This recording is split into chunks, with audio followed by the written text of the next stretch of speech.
Bonjour à tous. Bonjour.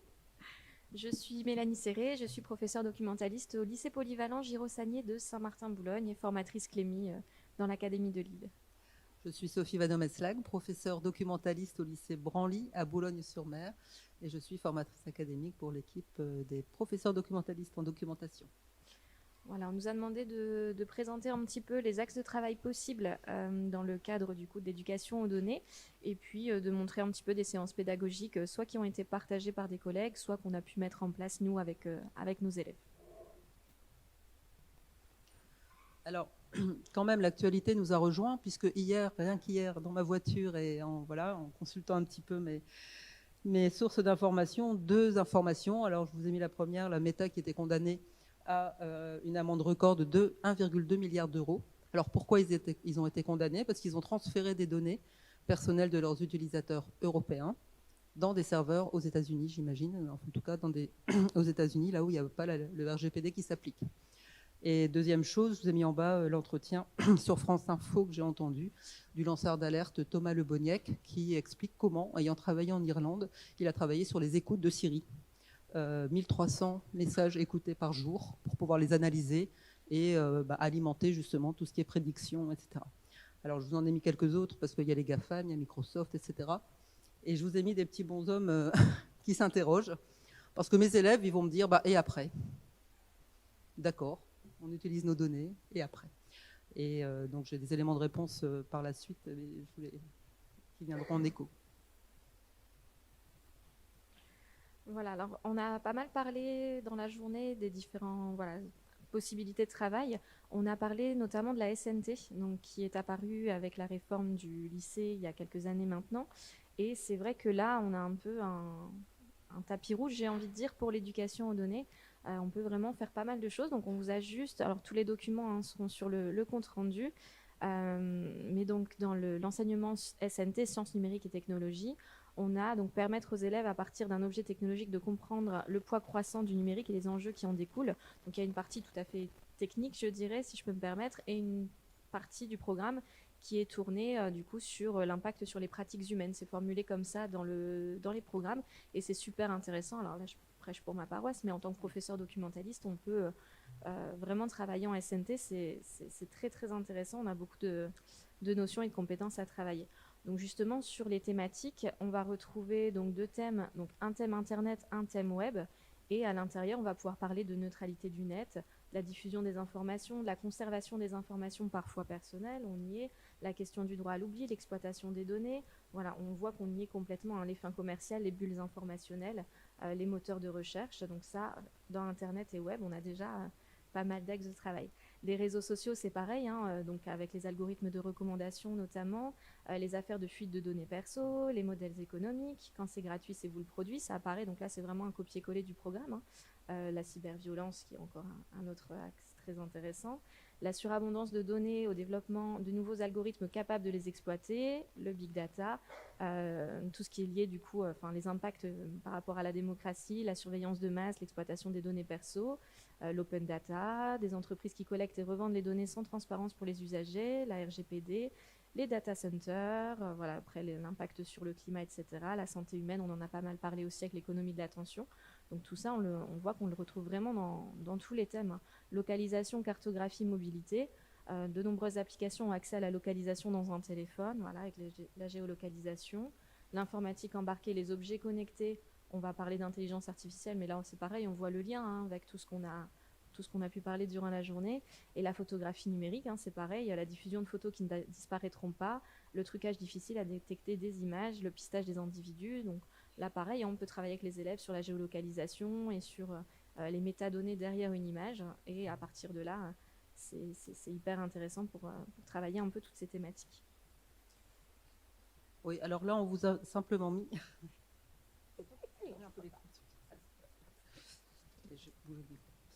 Voilà, on vous a mis quelques exemples de sciences sur ces différentes pistes.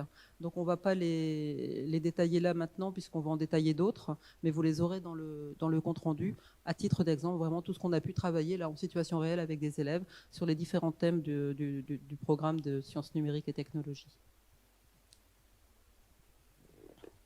Voilà, alors on a aussi mis des documents du Clémy, donc justement dans les programmes, donc en seconde et en première GT par exemple, si vous cliquez, vous avez un super document du Clémy qui est vraiment dédié au repérage dans les programmes de tout ce qui fait référence à l'éducation aux données. Donc ça se présente comme ça, on a tout un sommaire et puis on peut aller voir du coup programme d'EPS par exemple, hop, et donc on a à chaque fois les références qui sont faites à tous les programmes. Donc le document existe à notre connaissance, on l'a trouvé pour les classes de seconde et de première générale et technologique, les terminales et puis les classes de lycée professionnel. Donc on a aussi en fait d'autres programmes qui en parlent. Alors on parle du référentiel EMI du cycle 4. Donc pour le collège, le programme du collège, qui est le programme cycle 4, c'est-à-dire les classes de 5e, 4e, 3e, comprend effectivement un programme EMI, éducation aux médias et à l'information. Et donc dans ce programme-là, il y a ce thème utiliser les médias de manière responsable, où on peut parler d'identité et de traces numériques, où on peut parler de notions d'espace privé et d'espace public. Et puis aussi un petit peu, ça, on peut mettre en lien avec les règles d'expression, de la liberté de publication et d'expression sur les réseaux, etc. Et autre gros référentiel qu'on peut utiliser, puisque c'est le cadre de référence des compétences numériques, puisque c'est ces compétences-là qui sont certifiées par la certification PICS. PICS auxquels doivent se soumettre tous les élèves. Alors bon, ils ont une certification, on ne leur demande pas un niveau de certification, on leur demande de faire la certification, notamment pour le bac. Et donc dans ce CRCN, il y a le premier domaine information et données, où on dit qu'on doit savoir gérer des données et traiter des données. Donc là, on n'est pas spécialement sur les données personnelles, mais sur bien la notion de données. Et dans le domaine 4, protection et sécurité, là, effectivement, on a toute la question de la protection des données personnelles, de la sécurité, à la fois en général, se prémunir contre les attaques, etc., mais aussi protéger les données personnelles et la vie privée. Et dans ce thème-là aussi, ce qui nous a semblé intéressant, parce qu'on a travaillé dessus par la suite, c'est la protection de l'environnement, la santé, l'addiction, dont on a pu évoquer quelques points, le bien-être et puis aussi les effets sur l'environnement. Alors, et encore, j'ai rajouté ce petit référentiel-là parce que justement, ça peut être une aide aussi pour travailler notamment au collège. Alors, suite à l'entrée en vigueur du RGPD en 2018, la CNIL a défini un référentiel de formation des élèves à la protection des données. Donc, je vous ai mis le lien, je crois qu'il doit être actif. Il n'est pas actif, donc on va copier-coller. Voilà. En fait, c'est assez intéressant, ça renvoie sur une page EduSchool qui détaille un petit peu ce référentiel. C'est en 9 domaines. Et ce référentiel, notamment une déclinaison sur des documents d'accompagnement. Quelles compétences on peut travailler concrètement au cycle 2, au cycle 3, au cycle 4. Donc ça vient bien compléter le document du Clémy. Et donc ce n'est pas très connu, ce référentiel. Voilà, vous avez les 9 domaines structurants. Et vous avez, tu peux encore descendre un peu, une progressivité des compétences pour les cycles pour les plus petits, avec ce qu'ils appellent l'approche papillon, savoir, savoir-être, savoir-faire et savoir-devenir. Et donc quand vous allez cliquer un petit peu, vous avez des choses assez précises qu'on peut travailler avec les élèves. Ça peut être des bases de travail, voilà, avec ces tableaux de progressivité.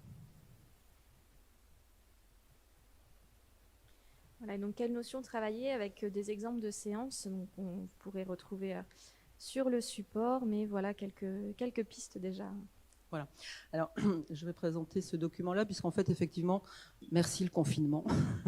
Quand on était confinés, j'ai travaillé quelques sujets de façon un peu plus approfondie, et notamment donc cette question des données personnelles avec des pistes pour la formation des élèves. Alors, j'ai eu l'occasion de lire cette BD, Verax, que je vous conseille absolument, de Prata Chatterjee, qui a donc enquêté un petit peu sur l'utilisation des données et sur aussi surtout la surveillance. C'est la surveillance de masse aux États-Unis qui est un petit peu dénoncée là. Et donc voilà, je vous ai mis un petit peu ce qu'il dit c'est une bande dessinée. Presque tout ce que nous faisons est conservé pour l'éternité dans la mémoire d'un ordinateur qui, malgré nous, livrera ses secrets avec le bon logiciel et le bon mot de passe. Donc on peut passer à côté, voilà. Donc on va reprendre, mais donc ça c'est pour vous donner un aperçu synthétique, mais c'est exactement ce que Mélanie vient de vous dire, donc je ne vais pas m'attarder, on reprend les mêmes choses. Mais je vous ai mis en lien donc effectivement le référentiel du Clémy. Mais voyez que ce que j'ai mis à gauche et de façon vert ou bleu, c'est ce qui est dans les cursus obligatoires. C'est-à-dire que ce n'est pas des options. À droite, vous avez plutôt les options ou les spécialités. Mais ce qu'il faut voir, c'est qu'à travers les programmes, on a l'occasion de travailler l'éducation aux données Et pour les collègues professeurs documentalistes qui sont là, vous savez qu'on va toujours chercher dans les points de programme pour aller travailler avec les collègues, puisque nous n'avons pas d'heure à l'emploi du temps. Là, il y a vraiment de quoi faire. Ensuite, c'est vrai qu'à partir de là, j'ai cherché finalement qu'est-ce qu'on peut travailler avec les élèves. Quelles sont les thématiques possibles? Alors, c'est loin d'être exhaustif, hein, c'est ma réflexion à moi, mais ça ne demanderait qu'à être enrichi. Données personnelles et intelligence artificielle, données personnelles et GAFAM, la valeur des données personnelles, pourquoi est-ce qu'on collecte des données, comment est-ce qu'on peut les maîtriser, quels sont les acteurs qui interviennent autour des données personnelles, donc ça va de la réglementation aux entreprises qui revendent et celles qui font du ciblage, la question des textes réglementaires avec une comparaison entre ce qui se fait aux USA, on pense au Patriot Act par exemple, et à l'Union européenne, et puis aussi travailler à partir des affaires, des scandales de l'actualité. Alors, je peux présenter 2 séances tout de suite, Mélanie, après je te laisserai la parole. Alors ça, c'est une séance que j'avais prévue en EMC pour les secondes, donc enseignement moral et civique, mais qui rejoint aussi, parce que c'est aussi dans les programmes d'EMC, mais qui rejoint aussi le programme des sciences numériques et technologiques. Et il y a aussi l'option des jeux EMC, droit et grands enjeux du monde contemporain. C'est une option en terminale. Alors, maîtriser les données personnelles, pourquoi et comment ? En fait, donc, on parle d'abord, on propose d'abord aux élèves un travail sur les définitions, les interrogeant. Qu'est-ce que c'est qu'une donnée personnelle, une trace numérique, identité numérique, profilage? Donc, vous voyez bien que l'idée, c'est de les amener à comprendre que tout ce qu'ils donnent arrive à un moment donné à pouvoir être profilé pour faire de la publicité ciblée.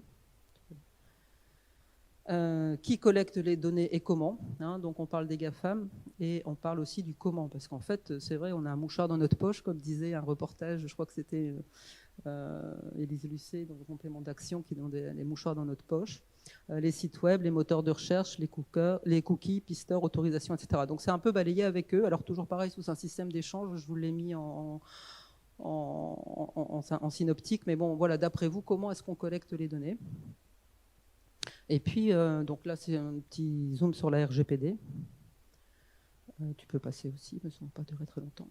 Et donc, pourquoi est-ce qu'on collecte les données et quels sont les problèmes ou les risques? Et ça, c'est quand même très intéressant, parce que moi, ma question fondamentale, et je n'ai pas la réponse, c'est que dire aux élèves qui disent « bah ouais ». Et après, c'est bien, parce qu'on a des publicités qui nous intéressent, et on peut connaître les nouveautés, les dernières chaussures à la mode, le dernier casque qu'on peut mettre sur ses oreilles, etc., etc. Voilà. Et donc, en fait, on essaye d'avoir quelques raisons. L'amélioration des applications, le business, des politiques de santé publique ou de recherche, la surveillance de masse en cas de crise, et quels sont les problèmes que ça peut poser à l'inverse. Donc, la fuite de données, être bon ou mauvais client, la pollution publicitaire, le respect de la vie privée, l'utilisation abusive des données, et puis les dérives autoritaires et antidémocratiques.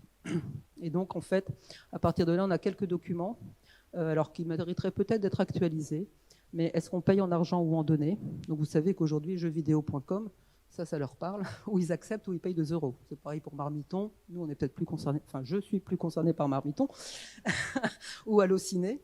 Et Tadata, c'était cette appli qui disait vous voulez pas de pub, est-ce que vous acceptez qu'il y ait de la pub pendant le début de votre conversation, fin de votre conversation, pour ne pas payer d'abonnement téléphonique, par exemple, hein. Voilà. Les histoires de Facebook et de fuite de données, et puis aussi le danger de collecte massive des données. Donc quelques exemples. La fameuse note sociale en Chine, Clearview qui repère pour la police, fait de la reconnaissance faciale, etc. Nightingale, c'est un projet de santé, hein, des données de santé qui ont fuité, voilà. Et donc, comment maîtriser ces données personnelles? Donc, quelques idées de base, un peu d'hygiène numérique pour que justement on passe à l'action et qu'on puisse faire des choses précises. Sécuriser ses mots de passe. Il y a des petits logiciels, hein, en combien de temps votre mot de passe est craqué. Donc, si vous le faites bien, c'est quelques siècles. Mais si vous le faites pas bien, c'est 3 heures ou quelques minutes ou quelques secondes. Voilà. Voilà, donc je vous laisse lire, hein, mais effectivement, voilà. Alors, une des choses, c'est aussi choisir des applis sécurisées dans la mesure du possible. Et donc, c'est ça la dernière étape, c'est passer à l'action.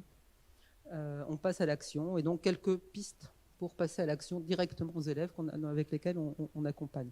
Donc, on vérifie les autorisations des applis sur mon smartphone. Donc, derrière le téléphone, il y a quelques procédures pour Snap, pour Insta, ou voilà, il y a Exodus. Ah Ah oui, non, je me trompe, là c'est Exodus. Donc il y a une application où on voit tout ce qu'on a donné comme autorisation. Est-ce que c'est bien utile d'avoir la géolocalisation pour toutes les applis? Voilà. Donc savoir ce que Google sait de moi. Ils ont beaucoup de Gmail, hein, parce que le Gmail, c'est leur mail. On leur a dit, il faut un mail sérieux. Tu arrêtes avec Mister Bibi, tu te fais un mail sérieux pour Parcoursup. Mais malgré tout, du coup, ils utilisent tous les outils Google, ne serait-ce que par leur smartphone. Donc, savoir un peu ce que Google sait d'eux. Donc, paramétrer les comptes de réseaux sociaux, là, voilà, avec TikTok, Snapchat, etc. Et puis, choisir des applications alternatives, et notamment des applications sécurisées. Donc, de mail, de messagerie, de navigateur et de moteur de recherche. Un peu la base. Voilà. Alors, si vous n'en avez pas marre de m'entendre, je peux terminer sur la deuxième séance. Je ne mange pas tout le temps, ça va? Donc là, c'est ce qu'on a fait cette année avec des élèves de première pro, donc en bac pro. Donc c'est pour vous dire qu'il y a la SNT, il y a l'EMC, mais il y a aussi parfois d'autres choses carrément en dehors. Alors, chez moi, j'ai un bac pro système numérique, hein, avec une option risque qui travaille sur les réseaux. Et on a décidé de faire en co-intervention un travail autour du domaine 4, protection et sécurité du cadre de référence numérique. Donc on s'est beaucoup appuyé sur PIX au départ pour les sensibiliser un petit peu à la question. Hein. Et ensuite, on a fait donc 5 parties. Donc alors bon, le PIX, ça va. Je m'informe sur la thématique. Tu peux cliquer sur le petit 2. Là, on leur a mis une série de documents. Donc tu peux prendre par exemple le premier, voilà, hop, on passe à la page suivante, voilà. Donc ils avaient chacun un thème et ils avaient 3 types de documents, une vidéo, un article, une infographie, et il y avait des questions pour exploiter les documents. Et pour aller plus loin, s'ils avaient terminé, ils avaient toujours une petite vidéo, voilà. Donc chaque groupe, ils ont travaillé individuellement. On peut voir la page précédente, ouais, voilà. Et donc, ils ont récolté des informations. Ils ont partagé ce qu'ils ont appris sous forme d'exposé à leurs camarades et on a essayé de mettre un peu de débat. Alors, c'est là où le débat est un petit peu long à venir.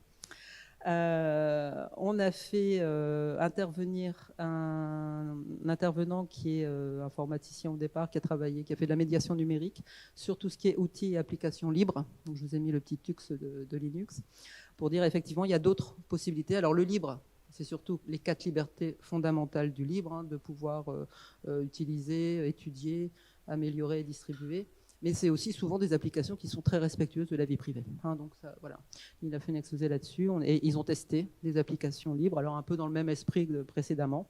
Et puis on a partagé, tu peux mettre sur le point 5, sous forme d'un collab.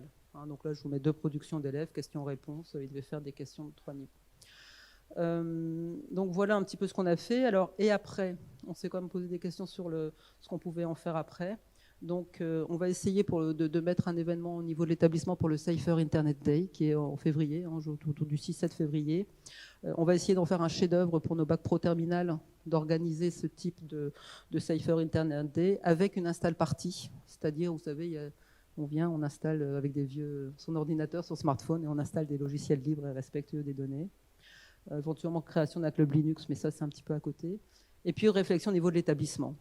Moi dans mon établissement, les élèves, ils ont Chrome, Edge ou Mozilla Firefox. Il y a déjà Mozilla, vous allez me dire, c'est déjà pas mal Firefox, mais on ne peut pas télécharger d'autres. Voilà. Et je me dis, pourquoi ne pas mettre Brave aussi, par exemple? Juste pour dire, vous avez le choix entre 2 navigateurs qui respectent votre vie privée. Pareil pour les moteurs de recherche, pareil pour les outils numériques. Donc c'est vrai qu'on les incite fortement à utiliser l'ENT, qui sécurise les données puisque c'est dans un domaine éducatif, Apps Éducation pour les collègues, et puis des applis libres. Alors je vais terminer avec la question effectivement de tout ça c'est beau, mais on a beaucoup de mal à leur faire prendre conscience de l'importance du respect de la vie privée et des enjeux démocratiques qu'il y a derrière. L'intervenant qui est intervenu pour les applis du libre, il disait mais moi que mes données soient aux États-Unis, ça m'embête parce qu'elles ne sont pas sous la même législation qu'en Europe. Il dit, moi en Europe, je suis citoyen européen, citoyen français, je vote. Et donc la réglementation, elle est le résultat du vote des citoyens de mon pays. Aux États-Unis, je n'ai pas voté. Et donc mes données vont être sous une législation pour lesquelles moi, je n'ai pas voté en tant que citoyen. Alors il explique ça aux gamins. Comment vous dire? Et donc c'est du travail, on disait c'est du long terme. Mais c'est vraiment un travail avec l'EMC, c'est pour ça que je trouve que ça prend vraiment sa place dans l'EMC pour dire finalement, il y a quand même Cambridge Analytica, puis il y a d'autres choses, et puis il y a les notes sociales en Chine. Enfin, on peut arriver quand même à des dérives qui sont assez importantes. Et pour moi, c'est un peu l'enjeu le plus important. Par contre, pour eux, c'est quand eux, ils sont touchés personnellement. C'est-à-dire le fait de payer. On leur montre aussi des petites vidéos de recruteurs qui vont voir sur Facebook, sur Snapchat, sur Insta, sur Twitter ce qu'ils ont posté. Aussi. Voilà, quand eux, ils sont impactés directement, donc enfin, le cyberharcèlement les touche aussi. Mais quand même, c'est difficile en fait de les faire changer d'habitude, parce que la performance des outils est là quand même, quoi. Je veux dire, Google, on peut critiquer, mais c'est quand même très performant. Je laisse la parole à Mélanie. Alors, quelques séances que j'ai pu mener, là, c'était avec mes élèves donc en SNT. Il y a un chapitre, donc, comme on le disait, sur les réseaux sociaux. On commence le chapitre donc, sur l'historique des réseaux sociaux, etc. On se pose rapidement des questions sur les modèles économiques. Et encore en seconde, j'ai des élèves qui me disent, bah oui, les réseaux sociaux gagnent de l'argent parce qu'il y a du monde dessus. Alors oui, mais il faut expliquer un petit peu plus. Et en fait, c'est pas, on dit qu'ils savent, mais il y a encore des élèves qui sont un petit peu naïfs sur la question. On parlait de fracture numérique tout à l'heure. On y est complètement. J'ai des élèves qui me sortent tout de suite, bah oui, les données, voilà. Et il y en a d'autres pas du tout. Donc c'est vrai qu'on reprend vraiment les choses à la base. Après, on voit donc, c'est avec des petits rébus, ils complètent les exemples de données personnelles, parce que c'est pareil, on revient aux définitions. Et après, justement, on pose la question, rien à cacher. Donc, ils sont conscients, les données, tout de suite, ils percutent, ok, la publicité, si je parle de ça, tout de suite, j'ai une pub là-dessus. Ok, ça va assez vite. Après, donc j'ai essayé de faire quelque chose que je constatais un peu la même chose que Sophie. Je me suis dit, il faut que j'essaye de faire une activité sur, ok, c'est quoi en fait la force d'avoir autant de données sur les gens, qu'est-ce qu'on peut en faire.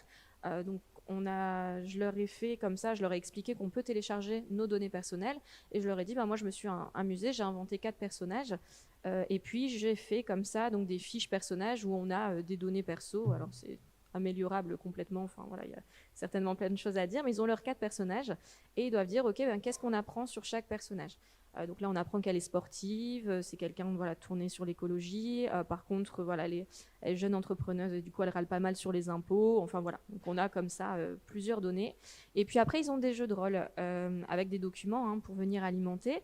Mais dans le jeu de rôle, ils prennent par exemple ici la place d'une compagnie d'assurance. Donc vous êtes à la tête d'une grande compagnie d'assurance, la santé de vos clients est importante pour vous, non pas parce qu'on est gentil et mignon, mais parce qu'un client en mauvaise santé est plus susceptible de nécessiter des soins médicaux coûteux, ça peut entraîner des coûts élevés pour vous. Comment votre entreprise peut-elle prendre en compte les données de vos clients pour maximiser les profits? Donc là, je leur dis, on est dans un pays qu'on vient d'inventer, il n'y a aucune loi, aucune règle, on fait ce qu'on veut. Et du coup, voilà, avez-vous le droit, quels objets connectés on peut offrir à nos clients, de manière très sympa, pour qu'ils fassent attention à leur santé. Donc là, voilà, ils arrivent sur les montres connectées, les balances, etc. etc. Quelles données vont récolter ces objets, le nombre de pas, voilà, ce genre de choses. Qu'avez-vous envie de faire de ces données? Et très rapidement, en fait, leur vient l'idée d'ajuster les coûts de l'assurance selon si la personne est en surpoids, a une fréquence cardiaque élevée, etc. etc. Donc on est là-dessus. Et puis après, ils passent au document et donc on revient en France. Et est-ce qu'on a le droit de faire ce qu'on envisage? Est-ce que ça a déjà été fait? Et donc ils ont, je ne sais plus qui en a parlé ce matin, mais le fait que dans certains pays, justement, ça a été tenté, c'est appliqué. Donc ils ont des documents pour arriver là-dessus. Et ensuite, ils doivent présenter ça à l'oral aux autres en essayant de présenter déjà le contexte, de présenter ensuite ce qu'eux en ont compris, puis leur avis là-dessus. Et en fait, là, on arrive sur le côté, heureusement finalement qu'il y a des lois pour protéger de ça, parce que ce serait dégueulasse, on a un problème de santé, enfin voilà, je le dis comme ils le formulent, mais là, voilà, donc on est là-dessus. On a 4 cas, j'en ai fait un sur la politique, justement, en reprenant Cambridge Analytica. On en a un sur la désinformation, donc avec les usines à trolls, etc., etc. Et puis le dernier, on est sur la publicité ciblée, le géofencing, donc le fait d'être géolocalisé, mélangé aux données sur ce qu'on aime. Ça permet du coup de recevoir des fois des notifications ou autres. Et donc là, pareil, on voit au niveau législation, est-ce que c'est autorisé, est-ce que ça ne l'est pas? Et justement, là, on pose la question de où est-ce qu'on fixe la limite. La publicité ciblée, en effet, ça les dérange pas trop. Quand on arrive, c'est vrai, sur la politique, j'ai un élève qui m'a dit, j'ai trouvé ça génial, il m'a dit, là, du coup, le candidat n'informe plus, il influence. Et en fait, c'est exactement ça. Et voilà, j'ai trouvé ça très, très bien formulé. Et donc là, ça leur pose un tout petit peu plus de problème. C'est pas non plus. Et après, mais par contre, ils le formulent beaucoup, c'est-à-dire qu'ils vont pas arrêter les réseaux sociaux, mais ils trouvent aussi que c'est de la responsabilité de la législation. Et donc, quand on parle RGPD, ils trouvent que c'est génial que ça existe parce que justement, ça leur permet aussi des fois d'avoir cet usage-là, et ça, ils en ont conscience. Mais c'est pareil, c'est ce qu'ils expliquent. Par exemple, les cookies, s'ils ont 2 boutons qui sont à peu près de même grosseur, accepter, refuser, ils vont cliquer sur refuser. S'il faut commencer à faire 3-4 clics, et puis là, par contre, niet. Donc, comme ils disent, c'est aussi de la responsabilité de ceux qui font les sites, mais forcément, eux, ça les arrange pas. Donc voilà, c'est un peu le serpent qui se mord la queue. Juste sur ce petit point-là, c'est un des articles que j'ai mis aussi. Google, c'est pour ça aussi, et Facebook, qui se sont fait aligner. C'est parce que c'était plus facile de dire oui que de dire non. Il fallait 10 clics ou 20 clics pour dire non. Donc là, c'est une séance que j'ai tentée en seconde pro. Donc il y a toute une partie du programme de lettres histoire qui est sur l'identité, parler de soi. Donc on a travaillé sur l'identité numérique, et ça nous permet aussi de travailler un peu sur les données qu'on laisse et finalement quelles informations on laisse à travers nos publications. Donc là, c'est alors le jeu Skyjo, je ne sais pas si vous le connaissez, mais dans tous les cas, je vous le conseille, c'est rigolo à faire. Et voilà, donc je me suis inspirée du jeu Skyjo. Le but du jeu, c'est d'avoir le moins de points possible. On a 12 cartes devant nous, et puis on les retourne au fur et à mesure. On peut se débarrasser des grosses cartes, en prendre des plus faibles, etc. Et du coup, voilà, j'ai fait des pareils. Hein, le fichier est certainement... on peut l'améliorer clairement. Voilà, là par exemple, c'est facile. Et donc voilà, donc par exemple ici on a un mur d'élèves. Donc est-ce qu'il va essayer de se débarrasser de cette carte-là? Je pense. Et le but c'était de les faire parler, un petit peu comme on a parlé de Médiasphère ce matin. Le but là ici, c'est qu'ils débattent entre eux. On a eu des débats très intéressants, par exemple au sujet des photos de bébés. C'est ah bah oui, ça montre que tu es mature si tu as une photo de bébé dans ton profil. L'autre qui dit bah oui, mais ça montre aussi à un employeur que tu es moins dispo. Enfin voilà, ça crée ce genre de débat, et c'est assez intéressant. Et finalement, on arrivait à des murs. Et quelle image ça donne de nous? Et le fait de croiser les photos, de croiser les informations, ils se rendent bien compte qu'une photo, ça veut peut-être rien dire, mais cette photo-là, plus cette photo-là, plus cette photo-là, toutes les données qu'on va pouvoir laisser, là, par contre, ça dit des choses. Donc voilà, on avait fait un petit jeu comme ça. Tout est dispo sur le site des profs doc. Faut pas hésiter. Et puis, si vous le testez, pas hésiter à faire un retour également. Parce que je suppose qu'il y a moyen d'améliorer. Et puis, donc, on me présentera là. ou mettre des choses là. Deux séances qui ont été faites par un autre collègue, Laurent Stéphanie, sur les données. Alors, donc, il est vraiment sur les données personnelles. Et son autre séance, c'est plus sur les données, le traitement des données. Donc ça, c'est vraiment dans le programme SNT des données. Voilà, données structurées et traitement. Donc, bon. Voilà, on ne va pas trop en parler par rapport, parce que ce n'est pas nous qui l'avons faite, mais c'est toujours un peu autour des mêmes thèmes, mais c'est une autre approche. C'est pour vous donner des idées. Et j'étais convaincue d'avoir mis un lien aussi, mais pardon, je ne l'ai pas fait. Verdun Tontel. Oui, bon, c'est pas grave, je sais en parler comme ça. Une première activité que je fais, donc que ce soit en seconde au lycée professionnel et en lycée général, c'est une activité donc dans Tontel, hein, qui a été faite à la base par Sherazade, tout comme a dit Caroline, qui est journaliste, qui est intervenue donc plusieurs fois pour le Clémy. Et donc le but, c'est que les élèves ont 3 portables, donc sur un support comme celui-ci interactif. Ils trouvent 3 portables, et ils regardent les applications qu'il y a dedans, et ils doivent essayer de trouver à quel type de personne ce portable peut appartenir. Et le but, c'est qu'ils réalisent là que finalement, rien qu'à travers nos applications, rien qu'à travers ça, on donne notre identité. Et après, c'est pareil, je leur demande de parler d'eux à travers 3 applications de leur téléphone qui font que leur téléphone n'est pas celui du voisin. Et ça permet juste d'amorcer quelque chose, mais ça permet déjà d'amorcer la réflexion là-dessus. Et puis, donc pour terminer sur les exemples, alors systématiquement à chaque fin de chapitre en SNT, je fais avec mes secondes générales une émission, un petit podcast radio.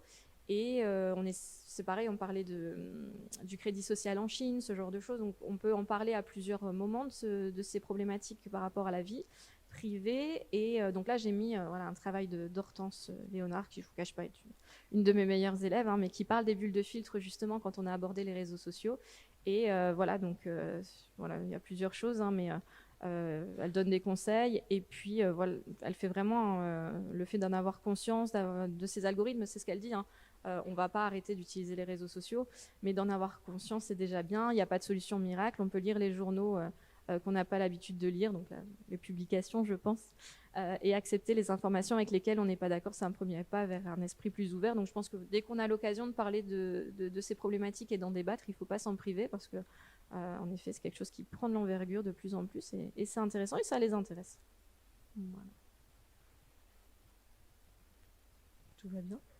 On est bon? Fini. Merci.